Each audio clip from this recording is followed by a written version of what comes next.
ನಮಸ್ಕಾರ ಸ್ನೇಹಿತರೆ, ನಿಮಗೆಲ್ಲ ದಿಯಾ ಆಲ್ ಇನ್ ಚಾನಲ್ಗೆ ಸ್ವಾಗತ. ನಾನು ಈ ಚಾನಲ್ನಲ್ಲಿ ಸಂಪೂರ್ಣ ಮಹಾಭಾರತದ ಕಥೆಯನ್ನು ಹೇಳುತ್ತೇನೆ. ನೀವು ತಿಳಿದುಕೊಳ್ಳಿ, ನಿಮ್ಮ ಮಕ್ಕಳಿಗೂ ತಿಳಿಸಿಕೊಡಿ. ಹಿಂದಿನ ಸಂಚಿಕೆಯಲ್ಲಿ ಪರೀಕ್ಷಿತ ಮಹಾರಾಜನ ಕಥೆಯ ಬಗ್ಗೆ ತಿಳಿದುಕೊಂಡಿದ್ದೆವು. ಈ ದಿನ ಉಪಮನ್ಯುವಿನ ಕಥೆಯ ಬಗ್ಗೆ ತಿಳಿದುಕೊಳ್ಳೋಣ. ಎಲ್ಲ ಬಗೆಯ ವಿಡಿಯೋ ನೋಡಬೇಕಾದರೆ ಪ್ಲೀಸ್ ದಿಯಾ ಆಲ್ ಇನ್ ಚಾನಲನ್ನು ಸಬ್ಸ್ಕ್ರೈಬ್ ಮಾಡಿ. ಉಪಮನ್ಯುವಿನ ಕತೆ. ಸೂತ ಪುರಾಣಿಕರು ಜನಮೇಜಯನು ಸರ್ಪಯಾಗವನ್ನು ಏಕೆ ಮಾಡಿದನು, ಅವನಿಗೆ ಪ್ರೇರಣೆ ನೀಡಿದವರು ಯಾರು ಎಂದು ಹೇಳುವಾಗ ದೌಮ್ಯ ಮಹರ್ಷಿಗಳ ಆಶ್ರಮದ ಬಗ್ಗೆಯೂ ತಿಳಿಸಿದರು.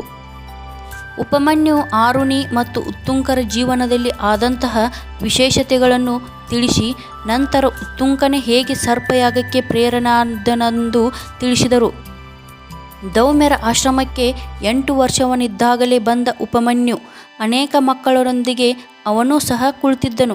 ಒಬ್ಬೊಬ್ಬರನ್ನೇ ಪರೀಕ್ಷಿಸಿ ಮಾತನಾಡಿಸುತ್ತಾ ಬಂದ ದೌಮ್ಯರು, ಮಗು ನಿನ್ನ ಹೆಸರೇನು ಎಂದು ಕೇಳಿದಾಗ ಉಪಮನ್ಯು ಎಂದ.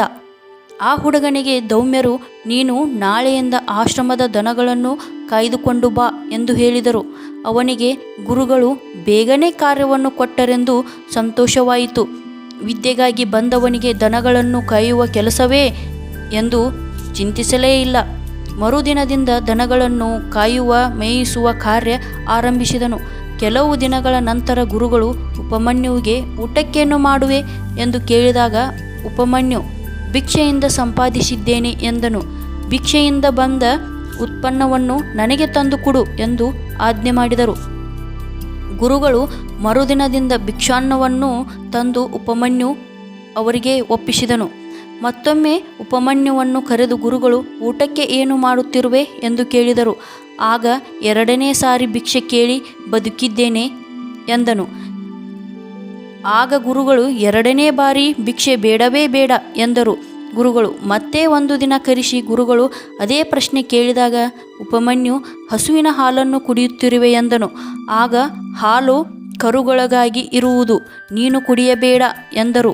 ಹೀಗೆ ಎಲ್ಲ ರೀತಿಯಿಂದ ಅವನಿಗೆ ಆಹಾರ ಸಿಗದಂತೆ ಗುರುಗಳು ಮಾಡಿದಾಗ ಮಧ್ಯಾಹ್ನದ ಸಮಯದಲ್ಲಿ ಹಸಿವು ಬಹಳವಾದಾಗ ದನಗಳನ್ನು ಕಾಯುವಾಗ ಒಂದು ಸಹ ಬಹಳ ಕಷ್ಟವಾಯಿತು. ಉಪಮನ್ಯು ಅಲ್ಲಿರುವ ಕಳ್ಳಿ ಎಲೆಯನ್ನು ತಿಂದು ಅದರಿಂದಾಗಿ ಅವನ ಕಣ್ಣುಗಳನ್ನು ಪೂರಾ ಮಂಜಾಗಿ ಹೋದವು. ಗುರುದೇವ ಗುರುದೇವ ಎಂದು ಕೂಗುತ್ತಾ ಅವನು ಓಡುತ್ತಾ ಒಂದು ಹಾಳು ಬಾವಿಯಲ್ಲಿ ಬಿದ್ದು ಬಿಟ್ಟನು. ಅಲ್ಲಿಯೇ ಗುರುವಿನ ಧ್ಯಾನದಲ್ಲಿದ್ದನು. ದೌಮ್ಯರು ಸಾಯಂಕಾಲ ಉಪಮನ್ಯುವನ್ನು ನಿರೀಕ್ಷಿಸುತ್ತಾ ಇದ್ದರು. ದನಗಳು ಬಂದವು, ಆದರೆ ಉಪಮನ್ಯು ಬರಲೇ ಇಲ್ಲ. ಅನಂತರ ಎಲ್ಲ ಕಡೆಯಲ್ಲಿ ಹುಡುಕುತ್ತಾ ಗುರುಗಳು ಹಾಳು ಬಾವಿಯ ಬಳಿಗೆ ಬಂದರು. ಮಗು ಇಲ್ಲೇಕೆ ಬಿದ್ದೆ ಎಂದು ಕೇಳಿದಾಗ ಅವರಿಗೆ ದುಃಖವಾಯಿತು.